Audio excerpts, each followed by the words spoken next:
Computer security. इस lesson में आप सीखेंगे कि कंप्यूटर की सिक्योरिटी से क्या मुराद है, यानी कंप्यूटर की दुनिया को कौन से खतरात का सामना है और इनसे कैसे बचा जा सकता है। आपने पिछले लेसन में कंप्यूटर के फायदे और इससे मिलने वाली सहूलियात के बारे में देखा। जैसे कि आप जानते हैं कि हर कीमती चीज के गुम हो जाने या चोरी हो जाने का अंदेशा होता है। इसी तरह आपके कंप्यूटर और आपके कंप्यूटर के अंदर इंफॉर्मेशन और डेटा भी बहुत से खतरात से दोचार है। इन खतरात के लिए हम सिक्योरिटी रिस्क की टर्म इस्तेमाल करते हैं। कंप्यूटर के सिक्योरिटी रिस्क से मुराद कोई भी ऐसा अमल या वाकया है जिसकी वजह से आपके कंप्यूटर के हार्डवेयर, सॉफ्टवेयर, इंफॉर्मेशन या डेटा ज़ाया होने का खतरा हो। सिक्योरिटी रिस्क बहुत से हैं, इनमें से कुछ का हम जिक्र यहाँ करेंगे। Hardware theft. सबसे पहला खतरा तो आपके हार्डवेयर के चोरी होने का है। इसके लिए तो जाहिरी बात है कि एहतियात आपने खुद करनी है कि आपका सिस्टम यूनिट, मॉनिटर या कोई भी हार्डवेयर कंपोनेंट चोरी ना हो जाए। वायरस। एक और बहुत मशहूर सिक्योरिटी रिस्क जिसका नाम शायद आपने पहले सुना हो, वो कंप्यूटर वायरस है।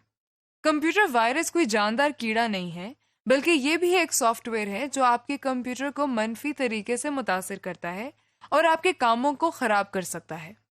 मसलन हो सकता है वायरस आने के बाद आप जब वर्ड प्रोसेसर चलाएं तो आपका कंप्यूटर खुद ब खुद रीस्टार्ट हो जाए।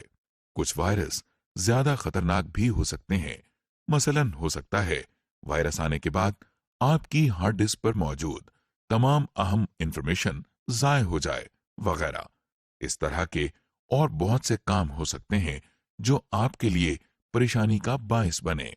ये वायरस सॉफ्टवेयर आपकी नजरों से बचकर अपने आप को आपके कंप्यूटर पर मुंतकिल करता है और फिर तखरीबी कार्रवाइयां शुरू कर देता है। आप सोच रहे होंगे कि ये वायरस आखिर आता कहाँ से है।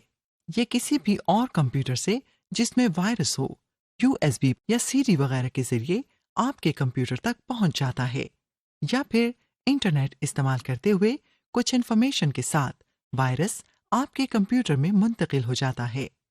एंटीवायरस। आप अपने कंप्यूटर को वायरस से बचाने के लिए एंटीवायरस सॉफ्टवेयर इस्तेमाल कर सकते हैं। एंटीवायरस भी एक सॉफ्टवेयर ही होता है जो आपकी हार्ड डिस्क को स्कैन करके इसमें से वायरस ढूंढता है और उन्हें खत्म करने की कोशिश करता है। इसी तरह ये नए दाखिल होने वाले वायरस को रोकने की कोशिश भी करता है। जैसे ही कोई वायरस आपके कंप्यूटर में आता है, ये आपको खबरदार करता है। जिस तरह हर रोज नए वायरस आते रहते हैं, इसी तरह एंटीवायरस सॉफ्टवेयर के भी नए वर्जन आते रहते हैं ताकि वो नए आने वाले वायरसेस से मुकाबला करके उनको खत्म कर सकें। Unauthorised access. एक और किस्म का खतरा जो आपके कंप्यूटर सॉफ्टवेयर या हार्डवेयर को होता है, उसे हम अनऑथराइज्ड एक्सेस कहते हैं, जिससे मुराद ये है कि कोई भी शख्स आपकी इजाज़त के बगैर आपके कंप्यूटर के सॉफ्टवेयर को इस्तेमाल कर सकता है। इस खतरे से निमटने के लिए सबसे पहला कदम यह है कि इसे इस्तेमाल करने वाला शख्स अपनी शनाख्त करवाए। मतलब कंप्यूटर को इस्तेमाल करने से पहले अपना नाम और पासवर्ड लिखे। इसका फायदा यह है कि उस कंप्यूटर को फिर सिर्फ वही शख्स इस्तेमाल कर पाएगा जिसे उसका पासवर्ड और नाम पता होगा। जब आप इंटरनेट से कनेक्ट होते हैं तो उस वक्त अनऑथराइज्ड एक्सेस का मसला ज्यादा तवज्जो चाहता है, क्योंकि वहां पे आपका ज्यादा लोगों के साथ सामना होता है। यानी जब आप इंटरनेट से कनेक्ट होते हैं तो आपका सिक्योरिटी रिस्क मजीद बढ़ जाता है। आजकल ऐसे सॉफ्टवेयर्स भी हैं जिनकी मदद से कंप्यूटर को एक्सेस करने वाले तमाम लोगों का रिकॉर्ड रखा जाता है, ताकि आपको पता चल सके कि आपका कंप्यूटर कब और किसने इस्तेमाल किया।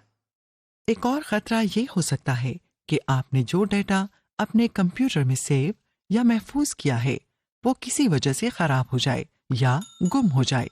मसलन फर्ज करें कि आप कंप्यूटर पर एक प्रेजेंटेशन तैयार कर रहे हैं। अभी आपने ये प्रेजेंटेशन महफूज नहीं की या महफूज हो रही है और लाइट चली जाती है तो आपका सारा काम जाया हो जाता है। इस मसले से बचने के लिए बैकअप का तरीका इस्तेमाल किया जाता है, यानी कंप्यूटर में मौजूद तमाम अहम डेटा को वक्तन फवक्तन कॉपी करके अलग-अलग किसी USB, CD या DVD के अंदर सेव किया जाता है। इसे बैकअप लेना कहते हैं। بہت سی بیک اپ یوٹیلیٹیز موجود ہیں جو بیک اپ کو آرگنائز کرنے کے لیے استعمال کی جاتی ہیں۔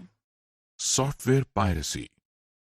سافٹ ویئر پائریسی ایک اور اہم خطرہ ہے جس سے پوری سافٹ ویئر انڈسٹری دوچار ہے۔ سافٹ ویئر پائریسی کا مطلب ہے کہ کسی سافٹ ویئر کمپنی یا سافٹ ویئر ڈیولپر کا کوئی سافٹ ویئر کوئی اور پوچھے بغیر کاپی کر کے فروخت کرنا شروع کر دے۔ ایسا کرنا soft where copy right act کے خلاف ہے، کیونکہ اس ایکٹ کے تحت اگر کوئی شخص کسی سافٹ ویئر کو چوری کرے یا کسی کی اجازت کے بغیر اسے کاپی کر کے استعمال اور فروخت کرے تو اس کے خلاف قانونی کارروائی عمل میں لائی جا سکتی ہے۔ اس مسئلے سے بچنے کے لیے soft where developers user agreement issue کرتے ہیں۔ سمری۔ اس لیسن میں آپ نے دیکھا کہ ہارڈ ویئر سیکیورٹی کیا ہے اور سافٹ ویئر کو کس طرح کی سیکیورٹی رسک درپیش ہیں۔ کمپیوٹر وائرس سے کیا مراد ہے، وائرس اور اینٹی وائرس کیا ہوتے ہیں، ڈیٹا بیک اپ کیا ہے اور سافٹ ویئر پائریسی کیا ہے۔ اس سیشن کی تکمیل کے ساتھ ہی ہمارے ماڈل 1 کا اختتام ہوتا ہے۔